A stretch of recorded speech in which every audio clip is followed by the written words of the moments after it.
the Jews had a law given to them by God which would prevent the transmission of infected diseases on unwashed hands. And I've included in this section a little extra, around at the bottom there, verse 13. Oh, sorry, verse 12. And I want you to remember this, because we'll come back to it later. A clay pot that the man touches must be broken, but a wooden article, you simply wash it. Now, please keep that in the back of your mind, because we're going to come back to this, because there's another very important lesson here. And then finally, verse 13, if the man finally gets better, you count off 7 days to make sure he really is now well and no longer infected, but just to be sure, he must wash his clothes and bathe himself with fresh water, and then he's clean. And, we've at last learned the lesson. This is actually taken in our local doctor's surgery in Peterborough. And you're asked to squeeze some of this antiseptic gel, put it on your hand before you open the door and go into the surgery. And if you're wise, I usually do this when I leave. I do it again just in case I picked up something I shouldn't from someone else. But you're surprised at how many people don't use it. And some of the worst offenders in hospitals apparently are the doctors. You know, there's a moral there somewhere, isn't there? So, what else? Well, if a woman is having a baby, she's ceremonially unclean, potentially infectious for 7 days. She has to be treated as though she might actually have childbed fever. It's a precaution. And if that's the case, then of course it will mean that if she had the disease and was infected, by treating her in this way as though she was ill, then again it would stop the transmission of the disease. And again, the Lord Moses says, if you touch a dead body, then you are to take the same precautions. So anybody who was dissecting a body that was, died of some infection, or just simply a mortician dealing with the body, they had to observe these rules so that, in fact, they didn't transmit something from the dead body that they were dealing with to other people. And again, another one I want you to just notice, verse 15, almost as an aside, every open container without a lid fastened on it will be unclean. Now, this last point anticipates the work of Louis Pasteur by 3,400 years.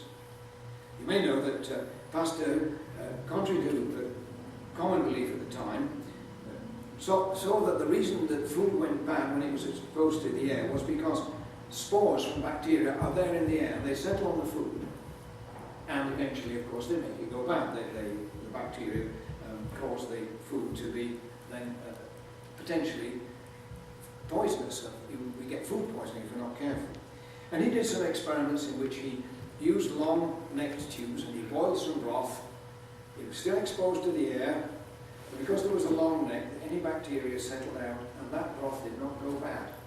So he's able to show that the material was there in the air, and it would affect food. And you know, probably today we use the process called pasteurization, where we maybe boil something or heat it so that the bacteria that are there are killed, and then we seal it, whether it's a can or whatever, to make sure the bacteria can't get at it from the air. And here we have 3,500 years ago a law which explained that you needed to cover food in order to prevent the food going bad. Well, what was the effect of all these laws? Well, all these laws would ensure that childbed fever was eliminated, it would prevent it being spread, and so after the birth of the baby, the mother was considered potentially infectious for several days, so she was treated as though she was. Now, in most cases she wouldn't be, but that was the important precaution. All this hand washing and personal hygiene would prevent the spread of the disease, and the rules regarding those who handled the dead body would prevent contamination from spreading from anyone who died of childbed fever. So here were three rules, as it were, in the law of Moses that would prevent the spread of one particular infectious disease, and of course, if it did that for one, it would do it for others, wouldn't it? What's interesting is, even if in the 19th century the doctors didn't believe their Bibles, at least, particularly the Old Testament, maybe they thought the book of Leviticus and Numbers and so on was not worth reading. Maybe they thought it was irrelevant. But actually, if they read the New Testament, they would find the hand washing was still the case. The Gospel of Mark says, in fact, that the Jews, in fact, have this tradition when they come from the marketplace, where they may have picked up something that could contaminate their food if they ate it, so they washed. And of course they had other traditions, washing cups and pitchers and kettles. You know, washing up is a relatively modern idea, and in medieval times they hardly bothered. And of course this is important. The Jews' attitude to personal and public hygiene meant that over the centuries they gained a reputation for medical skills. The personal physicians of kings and emperors and nobility in time past were nearly always Jews.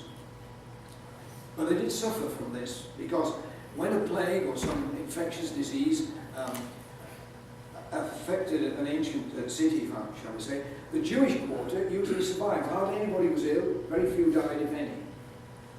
And this, of course, caused a great deal of ill feeling against the Jews. There was anti-Semitism developing, and of course they attributed this by their superstitions to the fact, as they said, that the Jews were in league with the devil. So let's just round off this a little bit by just asking the question, how many thousands of young women's lives might have been saved if people had listened to what God said in His law? Here's an example of modern medical practice. We now understand why it's important, but the Jews had this as part of their law 3,500 years ago. Well, I want to move on to now this man. I'm sorry it's all portrait, yes, and this time, of course, I'm telling you who he is.